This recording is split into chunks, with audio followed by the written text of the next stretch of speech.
যখন ইব্রাহিম দাওয়াত দিচ্ছে তখন বলতে, ইব্রাহিম তোমার খোদায় কি করতে পারেন? আমার খোদায় মৃত্যুকে জীবিত করতে পারেন, আবার জীবিতকে মৃত্যু ঘটাইতে পারেন। সুবহানাল্লাহ পড়েন। আমিও তো পারি। নমরুদ কি বলে? আমিও পারি। আপনি পারেন কিভাবে? কয় আমি কিভাবে পারি দেখো, দেখবা। কয়েদখানা থেকে, অর্থাৎ জেলখানা থেকে একজন কয়েদি এনে বললো, যা তোর আমি ছেড়ে দিলাম। কি দিয়েছে? আমি ছেড়ে দিলাম, এই যে আমি অপরাধীকে তাকে বাঁচিয়ে দিলাম। তাই নাকি? তারপরে তোমার আল্লাহ যে তুমি বলতেছো, তোমার আল্লাহকে আমরা এমন শক্তি আমরা রাখি যে শক্তির মাধ্যমে তোমার আল্লাহকে হত্যা করতে পারি। নাউজুবিল্লাহ বলবেন না? এই কথা বলে আসমানে তীর মেরেছে। তীর বল্লম, তীর মারার পরে এখন আল্লাহ তাআলা তো একটা সিস্টেম করবেন। আল্লাহ তাআলা বললেন জিব্রাইলকে, জিব্রাইল নমরুদ যে তীর মেরেছে এই তীরটাকে তুমি ধরো। সুবহানাল্লাহ বলবেন না? তীরটাকে কি করো? ধরো। তো তীর ধরলেন, ধরার পরে জান্নাত থেকে একটা মাছ এনে মাছের রক্ত লাগিয়ে দিয়েছে। সুবহানাল্লাহ পড়ে। ইব্রাহিম আলাইহিস সালামকে দেখানোর জন্য আল্লাহ তাআলা ওই দৃশ্যটা দেখানোর জন্য তীরের মধ্যে জান্নাতের মাছের একটা রক্ত লাগিয়ে দিলেন। রক্ত লাগিয়ে আবার আল্লাহ তাআলা বললেন, এর জিব্রাইল নমরুদ যেহেতু তীর মেরেছে, তুমি তীরটাকে ধরে রক্ত লাগিয়ে আবার জমিনে ছেড়ে দাও।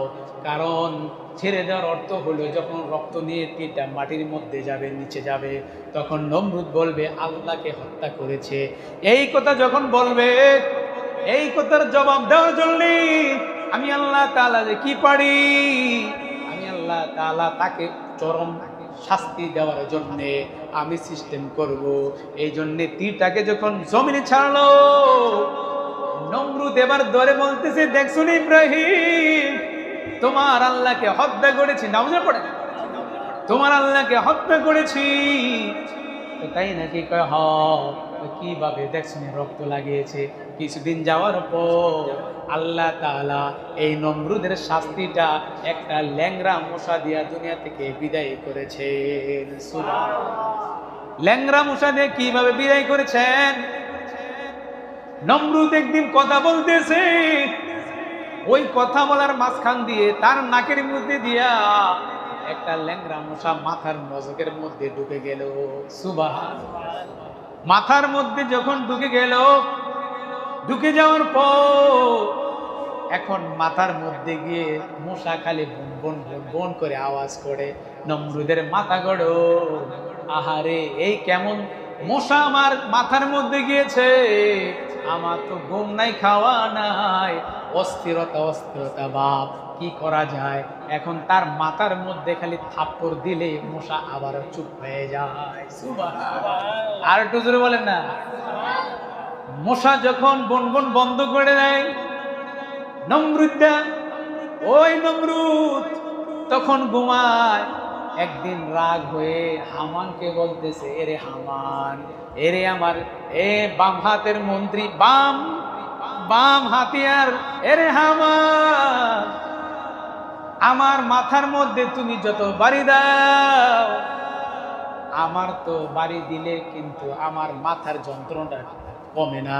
তবে এবার তুমি কি করো, একটা মোটা লাঠি নাও, শক্ত লাঠি নাও, যখন আমি বলবো বাড়ি দিতে, তাহলে তুমি আমার মাথার মধ্যে বাড়ি দিবা। আল্লাহু আকবার বলে। এবার নমরুদের বাম হাতিয়া হামান বলতেছে, তোমার জন্য আমি ঘুমাইতে পারি না, যখন আমি ঘুমাই তখন তুমি আমাকে ডাক দিয়ে বলো মাথায় বাড়ি দে, মাথার মধ্যে বাড়ি দে। এখন যদি আজকে যদি বলো আমি তোমার শিক্ষা দিব, কি শিক্ষা দিবে? এবার যখন মাথার মধ্যে মশা বনবন করতেছে, নমরুদ এবার হামানকে বললো, রে হামান, আসো আসো আমার মাথার মধ্যে বাড়ি দাও। এমন জোরে বাড়ি দিয়েছে, বাড়ির কারণে তার মাথা দুই ভাগ হয়ে গেছে। আল্লাহু আকবার বলে। দুই ভাগ হয়ে যাওয়ার পর নমরুদ মারা গেল, আর হামান বলতেছে আমি বেঁচে গেলাম, কারণ মশা বের হয়ে গেছে, এমন ল্যাংড়া মশা কি করতেছে, আসমানের দিকে তাকে বলে, আল্লাহ তুমি আমাকে যে দায়িত্ব দিয়েছো এই দায়িত্ব পালন করতে গিয়ে আজকে আমি মুক্তি পেয়ে গেছি। সুবহানাল্লাহ। আর একটু জোরে বলে না। এই নমরুদ সে কি করলো, তীর মেরেছে।